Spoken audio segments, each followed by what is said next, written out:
Will foreign banks leave the UK after Brexit? The loss of passporting rights could see lenders move their headquarters from London. Are international banks going to quit the UK now that it has voted to leave the EU? There was saber-rattling by the big banks ahead of the vote, with the likes of JP Morgan Chase and HSBC warning that thousands of jobs would be moved out of London because they would no longer be able to run their European businesses from the UK. Up to now, most global banks have done business in the EU by setting up regulated businesses in the UK and using their right to passport into the rest of the 28-member bloc. London also serves as a major centre for clearing and settling trades involving EU securities. On Saturday, France's central bank governor François Villeroy de Galhau made clear that is no longer going to work. If tomorrow Britain is not part of the single market, the City of London cannot keep this European passport, and clearing houses cannot be located in London either, he said. But so far, the banks have been quiet on their contingency plans.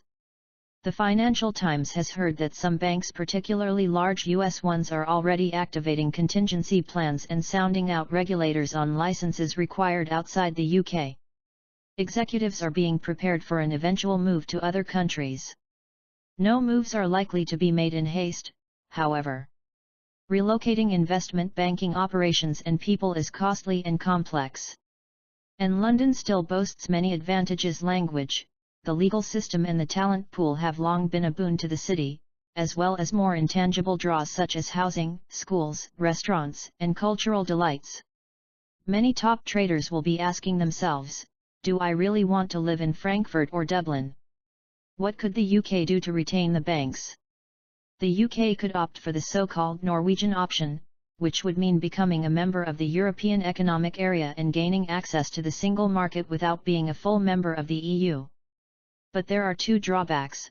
Britain would have to adopt relevant EU legislation with no power to influence it, and it would have to accept the free movement of people from the EU, which is unlikely, given that the immigration issue played a key role in the Brexit campaign. Another option is the Swiss model of negotiating access to the single market by sector, but this excludes financial services. In any event, experts believe that it is unlikely to be offered. Equally, Britain could seek a Canada-style trade deal with the EU. However, the Canadian deal also excludes financial services, and a deeper arrangement with the UK would take a long time to negotiate. Finally, the UK could rely on the World Trade Organization to lower trade barriers for goods, but this would be likely to leave big barriers on financial services. Could a global bank obtain a passport by setting up a holding company in an EU state and send a handful of people there? Almost certainly not. Lawyers and regulatory experts agree that in order to get a passport, banks would have to create a licensed bank and do business there. There has to be some substance around it so it can be properly supervised, one regulator told the FT, adding that banks would get a lot of pushback if they tried to set up a tiny entity and use that as a base for their EU operations.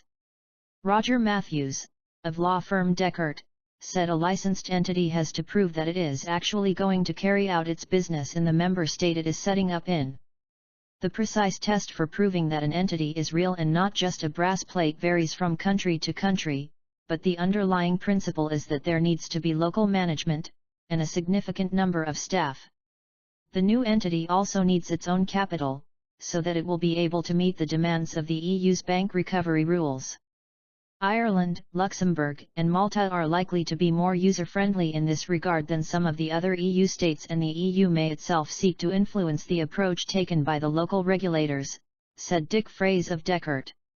Even banks which already have licenses in other EU countries are not guaranteed an easy ride because licenses are business-specific.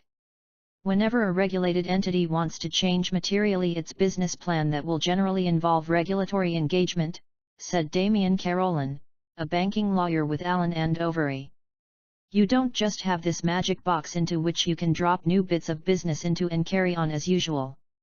Are all the banking jobs going to move to these countries handing out EU passports? Probably not. Mr. Carolin said that senior managers and front office staff, including traders, have to be in the same location as the new licensed entities, but there is more flexibility around other roles. There has always been material scope within regulated entities to outsource or delegate transactions, he said. Back and middle office jobs, essentially the pipes and plumbing behind trading businesses, could stay in the UK. But these are the kinds of functions that banks have been moving away from high-cost centres like London for decades. Still, there is reason for optimism about some of the bank's operations in lower-cost British cities like Birmingham, Bournemouth, and Manchester. What about the EU banks in the UK? The passporting system works both ways, and several EU banks have large arms of their investment banking operations in the City of London. Once Brexit happens, EU banks from France and Germany may come under pressure from their own regulators to move jobs home. At the same time, the UK regulator may push the biggest ones such as Deutsche Bank to set up a full UK subsidiary so that it can have closer oversight of their activity and force them to hold more capital in the country. The US has already done something similar, forcing big foreign-owned banks to set up separately capitalized holding companies. But this could backfire, driving more jobs and operations elsewhere. A sense of panic has taken over London's financial centre after the UK voted to leave the European Union. The city is the undisputed financial capital of Europe, but that status is now clearly in doubt. Many global banks use Britain as a springboard for their business throughout the EU. Banks that set up business in one EU country can automatically operate across the entire bloc, without having to apply for additional permits. Leaving the Union may disrupt this link, with some high-profile EU officials already calling the so-called passporting rights of UK banks into question.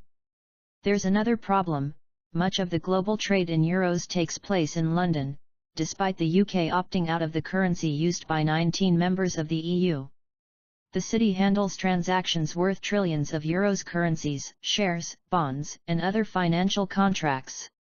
Britain went to court last year to stop the European Central Bank forcing some of that business to take place in the Eurozone.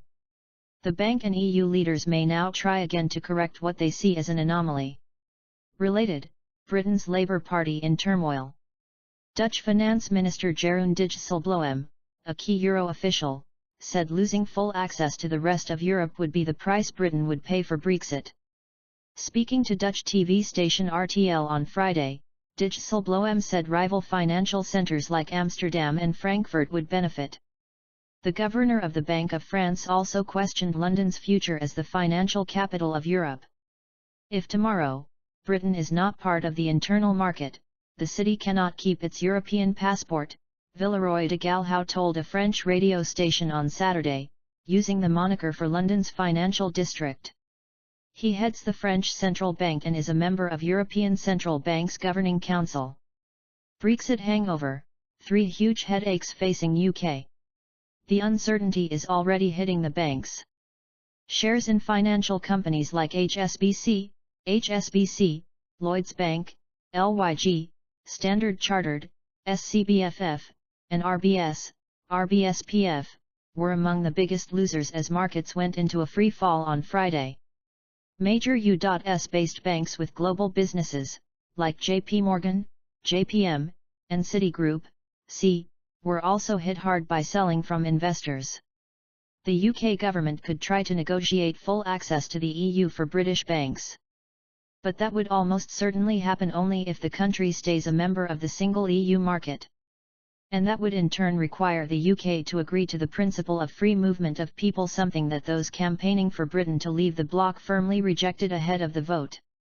Britain has already lost an influential voice in Brussels, after Britain's EU Commissioner Jonathan Hill resigned over the weekend. He was in charge of the financial services portfolio within the Commission, which proposes European laws and enforces them. Latvian Commissioner Valdis Dombrovskis will now take over the crucial post. Related, Brexit is already hitting these companies. Losing access to the rest of Europe would hurt not just the banks, but also the wider UK economy. The financial and related services sector accounts for 12% of the country's GDP. London is the world's #1 location for trading in foreign currencies. More than 40% of the world's foreign exchange trades take place in the city. The UK has the 4th largest banking and 3rd biggest insurance sectors globally, and it is the world's center for trading in commodities like oil and gold and derivatives, which allow investors to hedge their bets. Brexit could also put at risk the planned takeover of the London Stock Exchange by Deutsche Börse, which operates the main German stock market in Frankfurt. Many big banks warned ahead of the vote that they could be forced to relocate some jobs away from the UK if the country leaves the EU. On Friday, several big banks hinted at the possibility. JP Morgan said it may need to make changes to the location of some roles, while Morgan Stanley said it may adjust its business to the new environment. Neither bank said it had already started making changes. Related, British millennials, you've stolen our future. A sizable portion of activity in Britain's financial sector is likely to be repatriated across different parts of the EU, affecting the UK economy and sterling, said Karthik Sankaran, Global Strategy Director at Eurasia Group. There is no shortage of European cities keen to jump on the opportunity to take business away from London. Paris, Dublin, Luxembourg, Amsterdam, and Frankfurt, the home to the ECB, already have significant financial centres that could benefit from Brexit if big banks decide to move some of their operations away from Britain. Banks have done business in the EU by setting up regulated businesses in the UK and using their right to passport into the rest of the 28-member bloc. London also serves as a major centre for clearing and settling trades involving EU securities. On Saturday, France's central bank governor François Villeroy de Galhau made clear that is no longer going to work. If tomorrow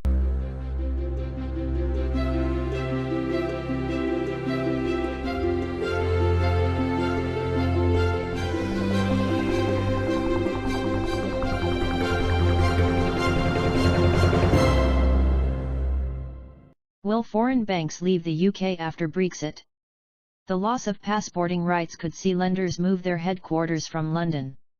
Are international banks going to quit the UK now that it has voted to leave the EU?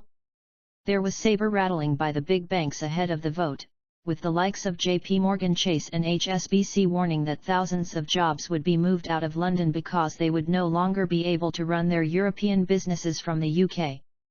Up to now, most globalators on licenses required outside the UK. Executives are being prepared for an eventual move to other countries. No moves are likely to be made in haste, however. Relocating investment banking operations and people is costly and complex. And London still boasts many advantages. Language, the legal system and the talent pool have long been a barrier. Britain is not part of the single market, the City of London cannot keep this European passport, and clearing houses cannot be located in London either, he said. But so far, the banks have been quiet on their contingency plans.